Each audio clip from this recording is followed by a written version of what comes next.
My name is Jenna Collins, and for most of my life, I wore silence like a second skin. It was easier that way.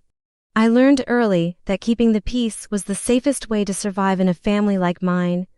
We weren't the kind of people who talked things through or sat with uncomfortable truths. No, we smoothed things over, laughed too loud, and swept pain under the rug with the rest of the crumbs. My role in that circus was simple: don't make waves, don't talk back, and certainly don't expect anyone to take your side. Growing up, I was the middle child between two extremes. Vanessa, my older sister, was a storm in heels, opinionated, brash, and always right even when she wasn't, and my younger brother, Josh, was the golden one, the boy who could do no wrong, even when he did everything wrong. Between them, I learned to shrink myself to fit into the cracks left behind. I became the fixer, the listener, the one who apologized, even when the blame didn't belong to me. I was good at it, too at being invisible in all the ways that mattered. I never questioned that dynamic, not really. I played along at holidays, laughed at their jokes when they weren't funny, and accepted their comments even when they cut too deep. I didn't realize how much of myself I had buried just to keep the peace until I had Lily. Lily came into my world like sunlight after a long gray winter. She was loud in all the ways I wasn't, unapologetically joyful, endlessly curious, and full of questions I'd never dared to ask when I was her age. She danced in grocery store aisles and sang to herself in the car. She was everything I wasn't allowed to be growing up, and I loved her for it. I told myself I'd protect that light in her, no matter what. I just didn't realize how soon I'd be tested. The truth is, I thought I'd done enough by keeping some distance between Lily and the rest of my family. We visited occasionally, stayed polite, and I told myself it was enough to shield her. I didn't want to cut them out completely, not yet. Maybe some naive part of me believed things could be different, that they'd look at my daughter and see what I saw, that they'd try a little harder, be a little softer. But people don't change because you hope they will. They change, if at all, when you give them no other option. I had grown used to the offhanded remarks, my mother's little digs about how spirited Lily was, the way my father winced when she spoke too loudly, Vanessa's smug smiles whenever Lily did something wild or silly, as if waiting for her to mess up. I noticed it all, but I told myself I was imagining it, that I was just overly sensitive. That's what they'd always told me growing up, after all. Too sensitive, Jenna. Always making a big deal out of nothing. So, I brushed it off. I swallowed my unease, just like I always had. But that day at the family reunion, when Vanessa lifted her hand and slapped my daughter across the face, it was like the world cracked open. For one long, suspended second, everything went silent, even the wind, and in that silence, something inside me stirred, something ancient and fierce and unmovable. I didn't know it yet, not fully. But that slap didn't just mark Lily, it marked the end of something inside me, the end of my silence, the end of pretending. They thought I'd keep the peace, but they had no idea what was coming. I used to believe family was something you just endured, a kind of emotional weather you dressed for, too cold, too loud, too much but necessary, like the changing of seasons. We were never warm, not in the way I imagined other families might be. We were functional in the way that a broken chair might still hold weight if you sat very carefully, but there were cracks everywhere, unspoken grievances, unresolved grudges, long memories that only surfaced during holidays or when someone had too much to drink. My parents had a way of turning every conversation into a performance. My mother, Linda, was always hosting, whether it was a dinner or just the illusion of a perfect family. She lived in a world of presentation. Her house smelled like lemon cleaner and staged forgiveness. She believed in appearances more than truth. As long as you smiled in pictures and didn't talk about anything messy, you were doing fine. That was her idea of love: neat, manageable, decorated. My father, Ron, was quieter but sharper. He didn't need to raise his voice to make a point. One look could flatten you. He had a low tolerance for emotions and an even lower one for disobedience. He thought discipline was the only form of love that mattered. If I didn't care, he'd say, I wouldn't bother correcting you. But his corrections always came with a touch of cruelty, just enough to remind you who was in charge. Growing up under that roof, love felt conditional, like a loan. You were always trying to repay. Vanessa flourished in that environment. She knew how to mirror them. She learned early how to weaponize charm and bend rules without ever appearing to break them. She was always the loudest voice in the room, the first to criticize, and the last to take responsibility. To them, she was strong, commanding, a natural leader. To me, she was a bully with a smile. But no one saw it, or they didn't care to. She knew how to stay just on the right side of acceptable. Josh, on the other hand, was the golden boy, not because he earned it, but because he never had to. He coasted on charm and the low bar that was set for him. They forgave him everything. He wrecked his car at 18, no consequences. Dropped out of college just a phase, got arrested once for a bar fight, and my father blamed the other guy. Josh was the embodiment of all the excuses they never gave to me. Then there was me, the middle, the glue, the one who picked up the pieces after Vanessa's tantrums and Josh's messes. I was the one who stayed home while my mother cried after an argument. The one who helped my dad organize bills when Josh forgot to forward the mortgage check. I cleaned up, covered for, and kept the engine running while everyone else got to fall apart, but I never got credit for that. I was labeled soft, to sensitive, weak, the one who needed thicker skin. The irony was, I had the thickest skin of them all, but they only noticed noise, not endurance. They respected fire and force, not quiet strength. My silence was mistaken for submission, my stillness for absence. When Lily was born, I swore I'd break the cycle. I wanted to raise her with softness, not shame.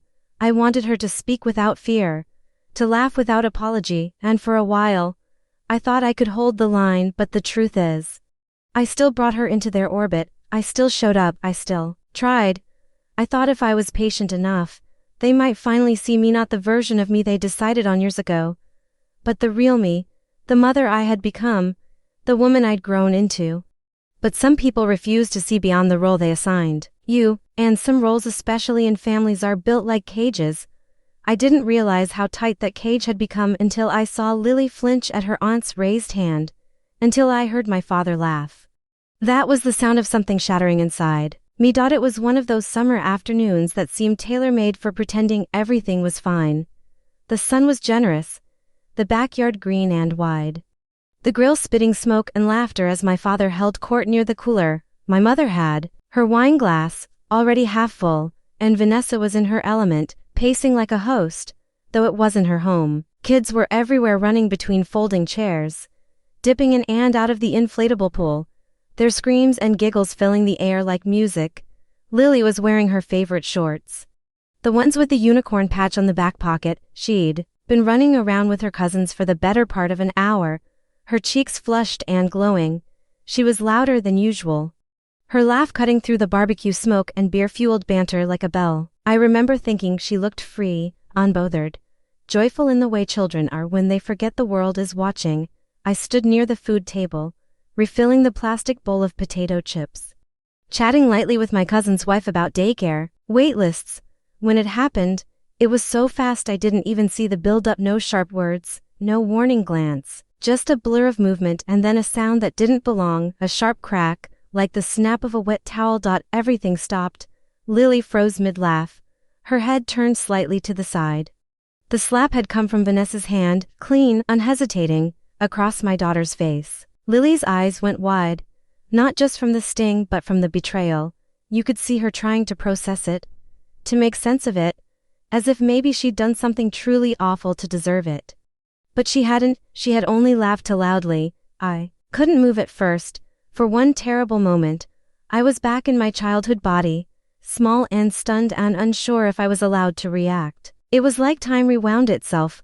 I heard my father's voice, calm and smug, from the patio table. Finally, someone's disciplining her. And then laughter. My mother, a few cousins, chuckling like it was some harmless joke, a necessary correction, as if a grown woman striking a child who wasn't hers was somehow not only acceptable but welcome. The disbelief hit me like nausea. I looked at Lily. Her lower lip was trembling. But she hadn't cried, not yet. Her hand was resting against her cheek like she was still trying to hold the moment in place. I think that's what broke me. The restraint, the shock in her face that mirrored mine. She was waiting to see what I would do, waiting to see if I would pretend it didn't happen too. If I would laugh it off like the others, if I would let it go. And God, I almost did. Not because I didn't care, but because I was so used to swallowing it. so used to freezing and folding and smoothing things over. That part of me, the one trained to keep the peace at all costs, rose up reflexively. I felt the urge to say something light, to fix it, to usher Lily away gently and not cause a scene. That part of me was still alive, but it wasn't in charge anymore. Instead, I walked straight over to Lily and dropped to my knees in front of her. I cupped her face in my hands and checked her cheek. My voice was slow but steady when I said, "You didn't do anything wrong." And then I stood, turned to Vanessa, and for the first time in my life, I didn't bite my tongue, I didn't pause. I didn't temper myself for their comfort. "You don't touch my daughter," I said, my voice clear, not loud, but loud enough to slice through the backyard silence. "Not ever again." Vanessa looked amused, shrugged. My father muttered something about me being dramatic. No one apologized. No one looked sorry. That's what stayed with me the most. It wasn't just the slap. It was that no one thought it was wrong. The moment we got into the car after that reunion, Lily climbed into the back seat and went quiet in a way I'd never heard before. Not the sleepy quiet she sometimes had after a long day, or the deep thinking kind where she hummed to herself under her breath. No, this was a quiet that felt like absence. A sudden erasure of something bright. She stared out the window, one leg tucked beneath her, thumb brushing against the red mark still faint on her cheek. I watched her in the rearview mirror the whole ride home, trying to hold myself together. My hands clenched the steering wheel like it was the only thing anchoring me to the earth. My mind raced in loops. What I should have done, what I should have said louder, what I should have screamed. But underneath all that noise, something steadier began to settle in me. Not rage, not panic, something far more dangerous. Resolve. People assume resilience comes in roars and fists, but mine has always come in quiet, patient steps. What they didn't know, what no one in that backyard knew, was that for 6 months, I had been quietly, carefully preparing to leave them behind. I didn't tell anyone, not even Lily, because I needed time, because I knew if I said it too soon, someone would talk me out of it, or I'd talk myself out of it. That's how deep their voices were in me. But after years of biting my tongue and dimming my light, I had started to plan my exit. I'd found a house to towns over, a small fixer-upper with ivy along the fence, and a school nearby with an actual art program Lily could get lost in. I had filed for the permits to open a small floral studio and tea shop. Something I'd always dreamed of but never said aloud. I'd never told anyone about the inheritance my grandparents had left me, money my parents had no idea existed, because they'd burned too many bridges by the time Grandma passed. But she had loved me. She'd seen what I endured. She'd slipped me the documents herself in the last weeks of her life and whispered, "Use it to build something real, sweetheart, something yours." And I had, quietly, steadily, without fanfare or permission. Even the house my parents lived in, the one they acted like a family heirloom, like some sacred right, was still legally in my name. I'd bought it during the crash, with the last of my savings after Dad's bad investments tanked everything. They couldn't get approved for a loan, but I could, and I did for them. I never asked for repayment, not even a thank you. I just handed them the keys. Another sacrifice, another gesture of love I thought might make them see me differently, but they never did. So I stopped waiting to be seen. I started building an exit, and that day, when Vanessa struck my child and my father praised her for it, something inside me snapped into place. Not like a break, more like a click, the sound of the last piece of a puzzle falling where it was always meant to go. I wasn't angry. I was done trying to prove myself, done hoping for softness from stone hearts, done letting them rewrite the rules just because they were louder. I owed them nothing, not anymore. My loyalty had an expiration date, and they'd passed it long ago. I just hadn't had the courage to enforce it until now. In the silence of that car ride, while Lily stared out the window and the evening light filtered through her curls, I made a promise to both of us. We were not going back, not to that house, not to that family, not to that version of me. It didn't all come crashing down at once. That's not how it happens. Not in real life. There's no grand explosion, no sudden tidal wave that sweeps everything away. It happens the way a tree finally falls after decades of termites, slowly, invisibly, until one day it just collapses, and people act surprised like it didn't rot from the inside long ago. The breaking point wasn't Vanessa's slap. It wasn't even my father's laughter. It was the silence that followed. The way no one looked at me. The way they all just went back to their plates of ribs and their lukewarm beers like nothing had happened. No one asked if Lily was okay. No one pulled Vanessa aside. There wasn't even a nervous shuffle or a half-hearted maybe that was a bit much. They just absorbed it. Like they had absorbed every cruel moment that came before, and I realized, with a clarity that burned, that they were used to it, used to treating me like I didn't matter, used to watching me absorb the blows, emotional, verbal, now physical, without consequence, and they expected that same silence from Lily. That was the part that made my hands shake later when I was folding laundry or rinsing plates. They didn't just dismiss what happened to her. They assumed she would learn the same lesson I did, that pain is something to be tucked away quietly, that no one will help you. And that love, if it comes at all, will be conditional. They thought she'd learn that lesson because they had taught it to me so well. But I was not that girl anymore. And Lily would not be that girl ever. The next day, I stood at the kitchen table with a cup of tea gone cold in my hands and stared at the eviction papers I had printed, but never filed. I had drafted them months ago, part of my exit plan, but I hadn't been ready to use them. Part of me still clung to the illusion that I might handle this quietly, gently sell the house later, let them find a place of their own, maybe even frame it as a financial decision, something they could process without too much bitterness. That part of me died the moment I saw the faint outline of Vanessa's hand on my daughter's cheek. I called my lawyer that morning. I didn't hesitate. I asked him to finalize the paperwork, notarize everything, and serve the notice in 3 days. I chose that number on purpose. I didn't want it to feel rushed. I wanted them to sit with what they had done. I wanted them to wake up each morning in that house and feel it slipping through their fingers. I sent no warning, no phone call, no polite preface. I wanted them to feel the cold sting of surprise, the way I had felt it for years in their presence, the way Lily had felt it when her aunt struck her, and her grandfather laughed. They had counted on my silence. That had always been their greatest mistake. Vanessa would soon learn the business she thought she'd inherit had already been rerouted. I'd pulled my funding and accepted an offer from someone else, a woman I met at a women's business collective, who actually believed in collaboration and boundaries. It wasn't revenge, it was reclamation. I was taking back what was mine, piece by piece, and yet through it all, I didn't raise my voice. I didn't rage or lash out. I didn't write bitter emails or start screaming matches. My power wasn't loud. It was precise. After a lifetime of swallowing my anger, I had learned something important. You don't have to scream to burn everything down. Sometimes all it takes is the sound of a door closing and locking behind you. The eviction notices were delivered on a Wednesday morning. I remember because it was unusually quiet that day. No wind. No cars on the street. Just this eerie stillness outside my window as I sipped my coffee and waited. I didn't hover over my phone. I didn't text to check if they'd received it. I didn't warn them. I just let the silence stretch and do the work for me. I had spent so much of my life trying to soften everything for everyone else. My tone, my reactions, my truths, everything filtered through the lens of how it would be received. I used to cushion my honesty like it was too fragile to stand on its own. But not anymore. This was clean.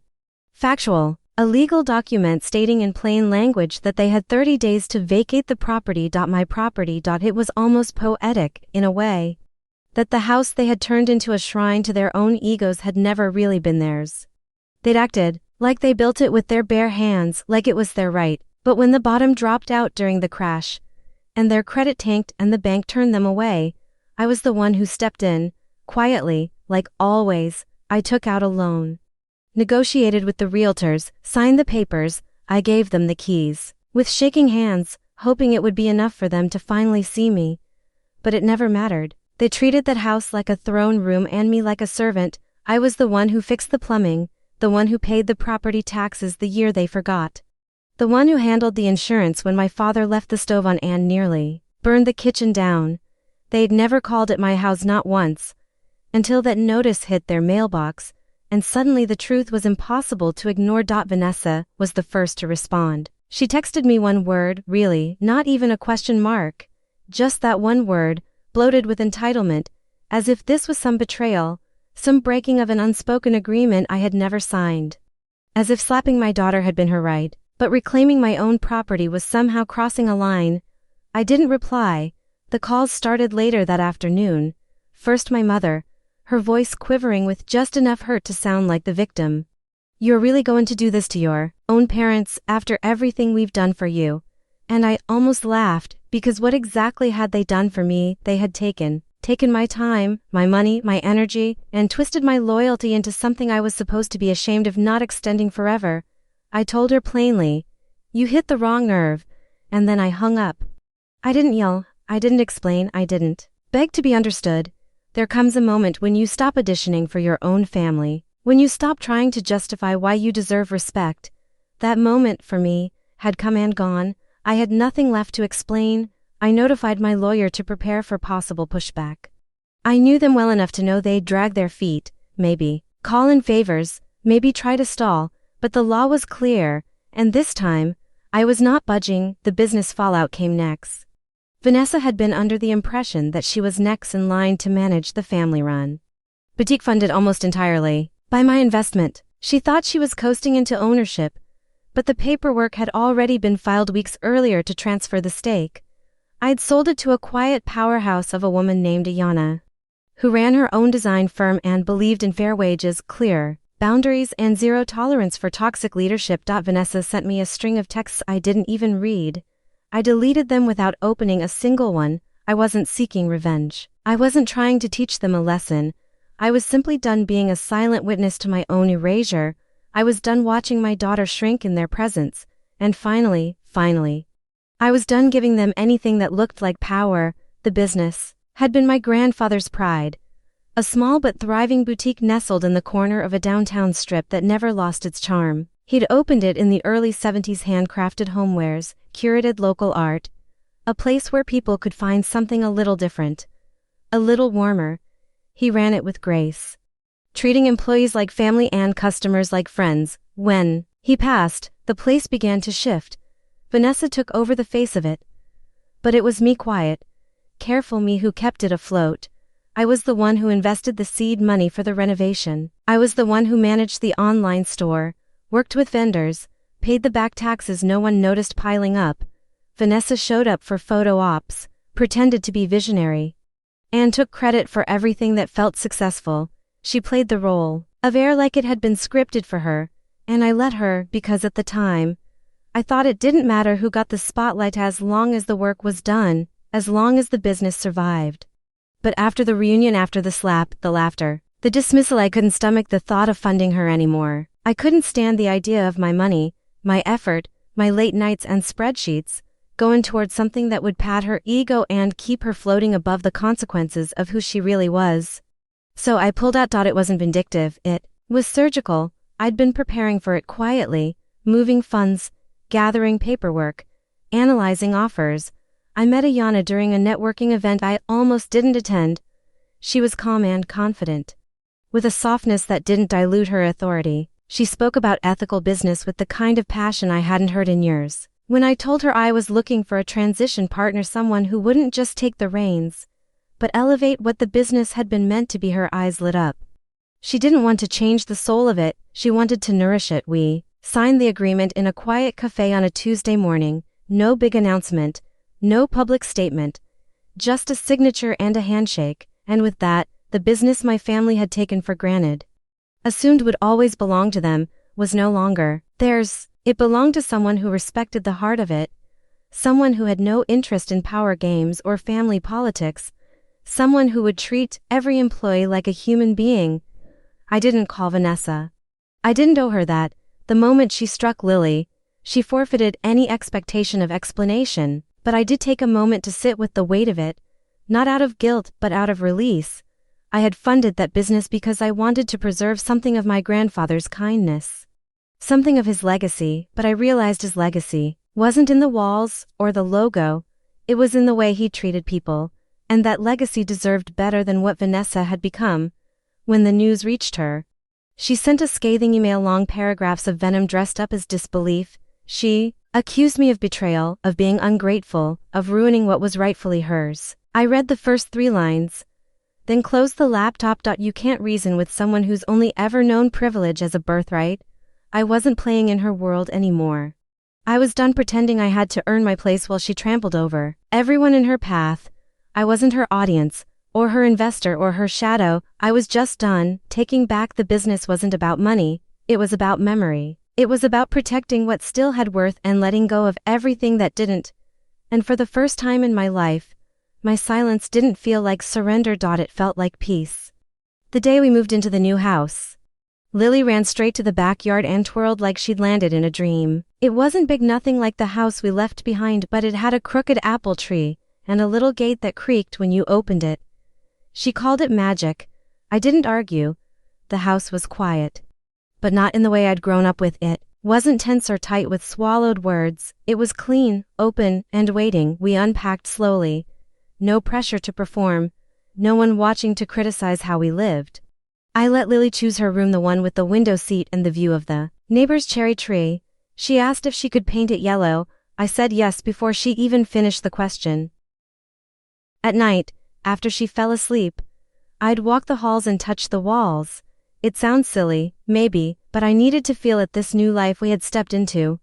I had worked so hard to build it quietly, piece by piece, and now it was real, ours. The school down the road welcomed Lily with open arms. Her teacher called her bright and brave after just a few days. She brought home drawings and taped them to the fridge without asking. Like she already understood that this was her space, too. She laughed more, not the guarded kind, but real laughter, deep and unfiltered. The shop came together in the early mornings and late nights. I painted the walls soft green, chose every plant and teacup by hand. I named it Wild Grace, a small rebellion against everything I'd been told growing up about how strength should look. Customers wandered in, drawn by the warmth, and I treated each one like a beginning, not a transaction. I didn't talk about the past, not to them, not to Lily. We were writing something new. And slowly, without fanfare, our lives began to feel like home. Not the kind of home I came from, but the kind I wished I'd had, a place where voices didn't need to be hushed, where laughter was safe, where joy didn't need to be earned. We were finally living, not just surviving. Healing didn't arrive all at once. It came in flickers, and Lily's laugh returning. In the way I stopped bracing for a phone call that never came. It showed up, in quiet mornings, in music playing while we made breakfast, in the realization that peace didn't have to be earned, it could simply exist. Lily took longer to bounce back than her cheek did. She became hesitant, careful. She asked, "Is it okay if I laugh that loud?" And I knelt down, held her close, and told her, "You never need permission to be yourself." So we practiced joy. On purpose, we danced barefoot in the living room. We told stories at bedtime. We painted together and spilled things and let the mess stay for a while. I wanted her to feel safe again, to remember that her spirit wasn't something to be silenced. And I healed too, in my own quiet way. I started therapy. I wrote down truths I never dared say out loud before. I learned that I wasn't broken. I had just spent too long inside a world that refused to see me. Each day, I spoke a little more clearly, set firmer boundaries, apologized less.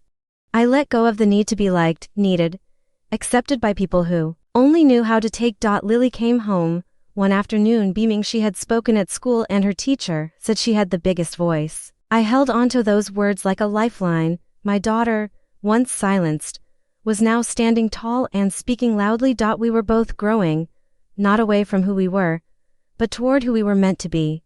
Our healing wasn't perfect, but it was ours. There was no final phone call, no apology, no big moment where someone finally admitted they were wrong. In the end, they just went quiet, and honestly, that silence was the closest thing to closure I would ever get.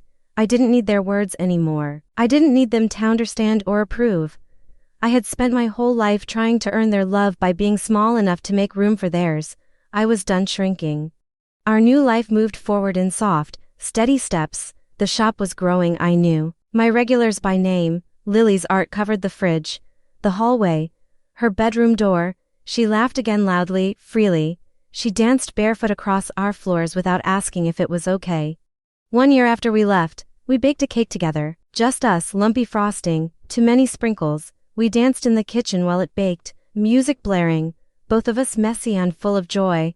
I looked at her, icing on her nose, and felt something I'd never really known growing up. Peace, not the kind that's earned by staying quiet or keeping others happy. Real peace, the kind you build yourself, brick by brick, boundary by boundary. The kind that grows from choosing yourself and protecting what you love. That slap had ended something, but it had also begun something far more powerful. We didn't just escape something broken. We built something whole.